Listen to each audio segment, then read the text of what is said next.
जाए तो 1000 से ज्यादा फ्लाइट्स रद्द हुई है। ऐसे में आने वाले समय में भी फिलहाल लोगों को राहत नहीं मिल रही है। अगर बीते 4 दिन की बात की जाए तो 1700 से ज्यादा फ्लाइट्स कैंसिल हुई हैं और इसीलिए सबसे ज्यादा परेशानी पैसेंजर्स की बनी हुई है। आपको बता दें, दिल्ली मुंबई समेत कई हवाई अड्डों पर गुस्से में लोग दिखे हैं। इनकी कई तस्वीरें और वीडियोस भी सामने आए हैं। वहीं इंडिगो के सीईओ पीटर एल्बर्स ने सार्वजनिक तौर पर माफी भी मांगी है। 10 से 15 दिसंबर के बीच में हालात सामान्य होने की उम्मीद जताई जा रही है, यानी कि अभी समय लगेगा। आज 5 दिसंबर, लेकिन आने वाले समय में फिलहाल समय लगता हुआ नजर आएगा। आज 6 है और 6 के बाद में अभी भी 10 दिन आप तो समझ के चलिए कि इंडिगो की एयरलाइंस के सामान्य जो चलने का टाइम है उसको लग सकता है। सरकार ने कमेटी बनाई है, जरूरी एक्शन उठाने की मांग भी यहाँ पर रखी गई है। तो ऐसे में जब बीते दिन सीईओ पीटर एल्बर्स आए थे तो उन्होंने कहा था कि हालांकि समय लग सकता है और ये समय इसीलिए लिया जा रहा है फ्यूचर में ऐसा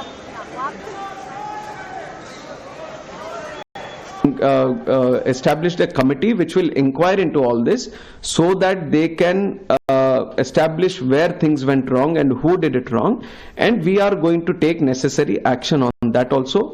जिस तरह पूरा एक तरह से एयरलाइंस का जो आज का माहौल है, जहाँ पे इतने पैसेंजर्स को तकलीफ हो रही है, एंड गवर्नमेंट को कोशिश करनी चाहिए कि जल्दी से जल्दी इसमें सुधार आए, एंड जो सपोर्ट चाहिए इंडिगो एयरलाइंस को गवर्नमेंट की तरफ से, बिकॉज अंतर्गत जो ट्रैवलर्स हैं वही परेशान हो रहे हैं और जो जहाँ है वहीं पे अटक के रह गया है।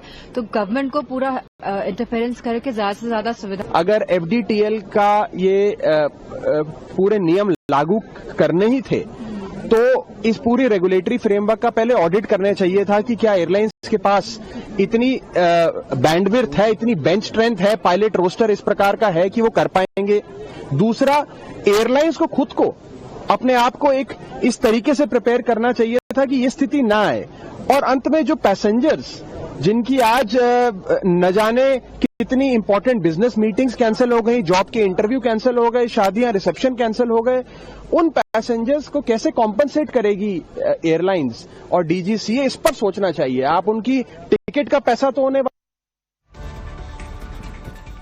और चलिए खबरों में बढ़ते हैं आगे। श्रुतिका, बिल्कुल, मशहूर कथावाचक इंद्रेश कुमार की है। अगर बीते 4 दिन की बात की जाए तो 1700 से ज्यादा फ्लाइट्स कैंसिल हुई हैं और इसीलिए सबसे ज्यादा परेशानी पैसेंजर्स की बनी हुई है। आपको बता दें, दिल्ली मुंबई समेत कई हवाई अड्डों पर गुस्से में लोग दिखे हैं। इनकी कई तस्वीरें और वीडियोस भी सामने आए हैं। वहीं इंडिगो के सीईओ पीटर एल्बर्स ने सार्वजनिक तौर पर माफी भी मांगी है। 10 से 15 दिसंबर के बीच में हालात सामान्य होने की उम्मीद जताई जा रही है, यानी कि अभी समय लगेगा। आज 5 दिसंबर, लेकिन आने वाले समय में फिलहाल समय लगता हुआ नजर आएगा। आज 6 है और 6 के बाद में अभी भी 10 दिन आप तो समझ के चलिए कि इंडिगो की एयरलाइंस के सामान्य जो चलने का टाइम है उसको लग सकता है। सरकार ने कमेटी बनाई है, जरूरी एक्शन उठाने की मांग भी यहाँ पर रखी गई है। तो ऐसे में जब बीते दिन सीईओ पीटर एल्बर्स आए थे तो उन्होंने कहा था कि हालांकि समय लग सकता है और ये समय इसीलिए लिया जा रहा है फ्यूचर में ऐसा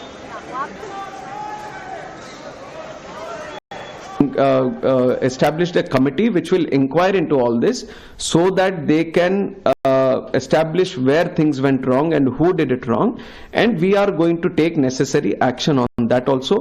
जिस तरह पूरा एक तरह से एयरलाइंस का जो आज का माहौल है, जहाँ पे इतने पैसेंजर्स को तकलीफ हो रही है, एंड गवर्नमेंट को कोशिश करनी चाहिए कि जल्दी से जल्दी इसमें सुधार आए, एंड जो सपोर्ट चाहिए इंडिगो एयरलाइंस को गवर्नमेंट की तरफ से, बिकॉज अंतर्गत जो ट्रैवलर्स हैं वही परेशान हो रहे हैं और जो जहाँ है वहीं पे अटक के रह गया है।